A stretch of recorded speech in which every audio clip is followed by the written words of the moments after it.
Hello नमस्ते, welcome to my channel शिखा शिक्षा when knowledge begin.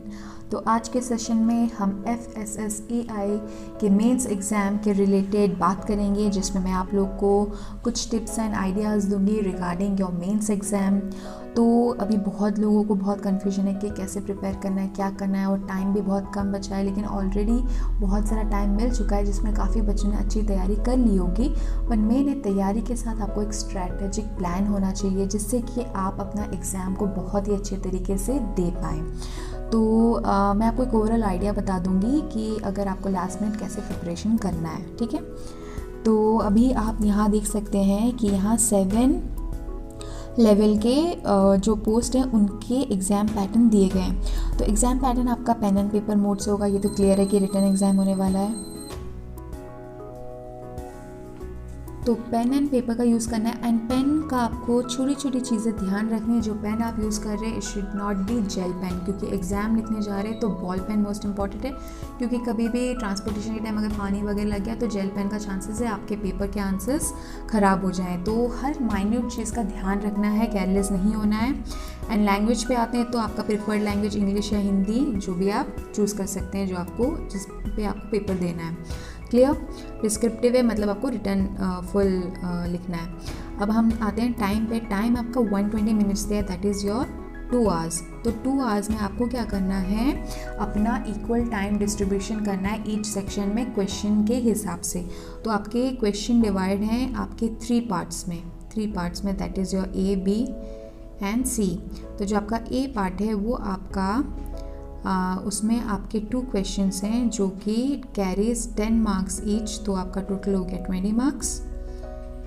Coming to B section, ये आपका भी same 2 question carrying 10 marks each, ये भी आपका 20 मार्क्स।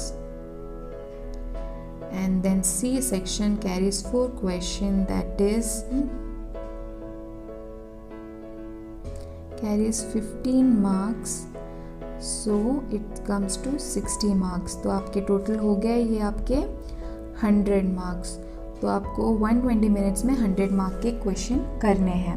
क्लियर। अब आपको क्या करना है, ये दिमाग में रखना है कि आपको ये जो 2 आवर्स है कैसे डिवाइड करेंगे।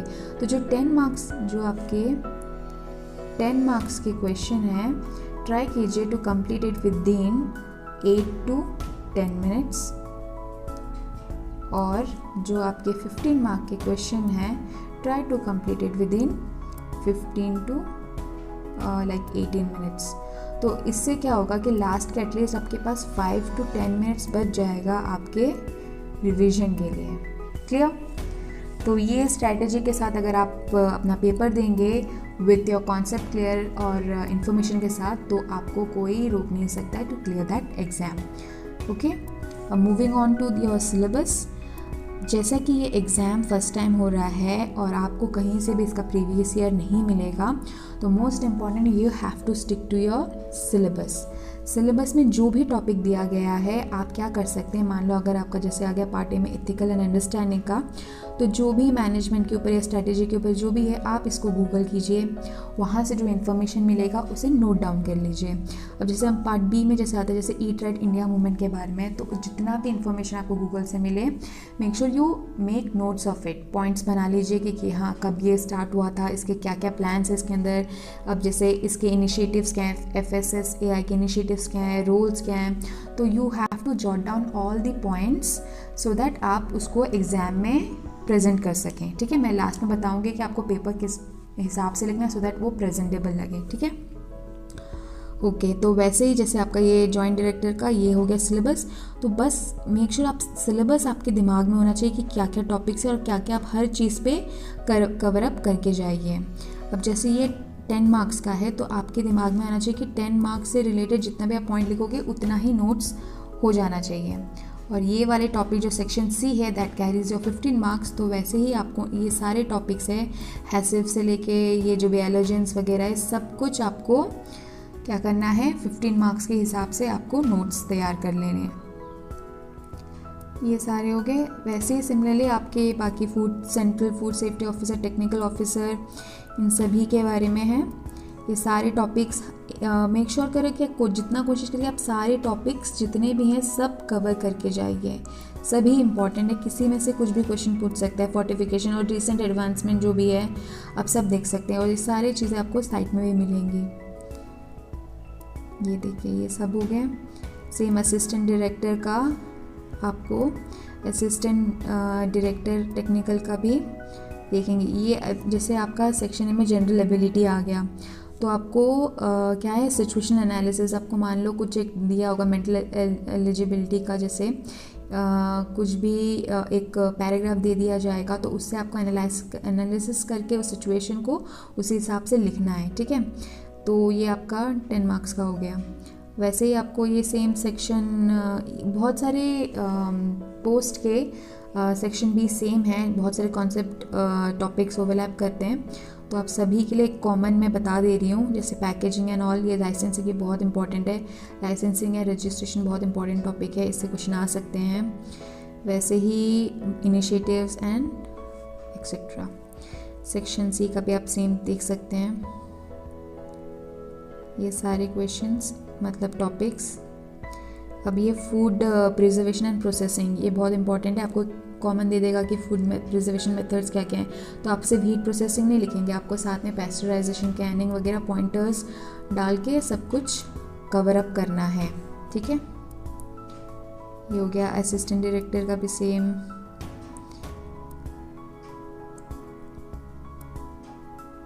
सेंट्रल एडमिनिस्ट्रेटिव ऑफिसर के भी आगे। इनके सिलेबस कंपैरेटिवली सेक्शन कम दिए गए हैं, तो इनको कम टॉपिक पे ही ध्यान देना पड़ेगा, लेकिन बाकी ये पोस्ट को बहुत सारे, ट्राई कीजिए कि आप सारा कवर करें। ये सीनियर मैनेजर,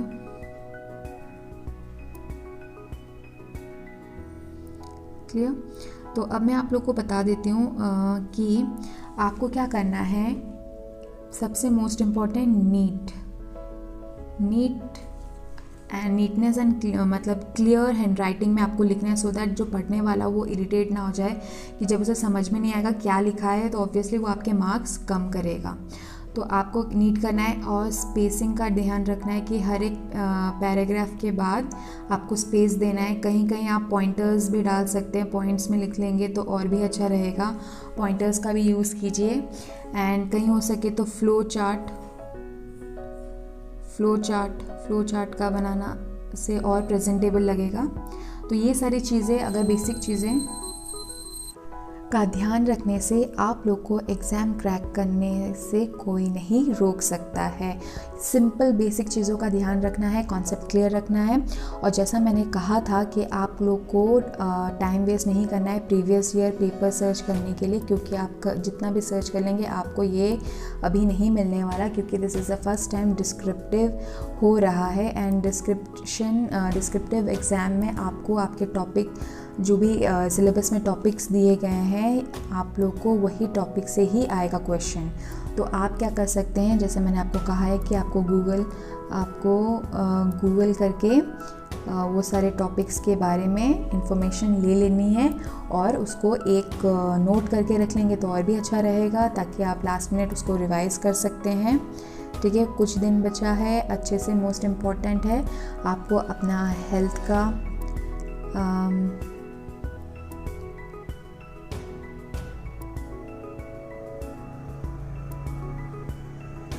आपको अपने हेल्थ का ध्यान रखना है। Health is most important, health सही रहेगा तो भी आपको पता है कोरोना वायरस चल रहा है, तो बहुत ही सावधानी से रहना है, जर्नी प्लान करनी है आपको। और अभी आपको मैं बता देती हूँ कि लिंक आ चुका है। आपको क्या करना है, लिंक के लिए आप FSSAI के साइट में जाएंगे, उधर आपको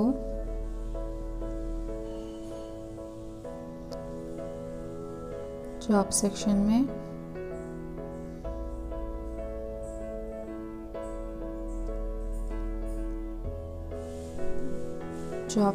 में आपको यहाँ नोटिफिकेशन आएगा, इसको मैं डेस्कटॉप मोड कर देती हूँ।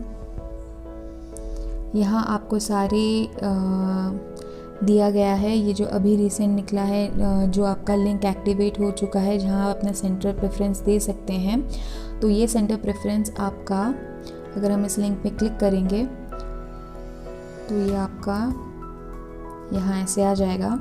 तो इसमें आपको क्या देखना है, आपका 16 to 30 तक ही आपको टाइम है to fill the final data verification. अपना सेंटर प्रेफरेंस फिलअप कर देना है, ठीक है।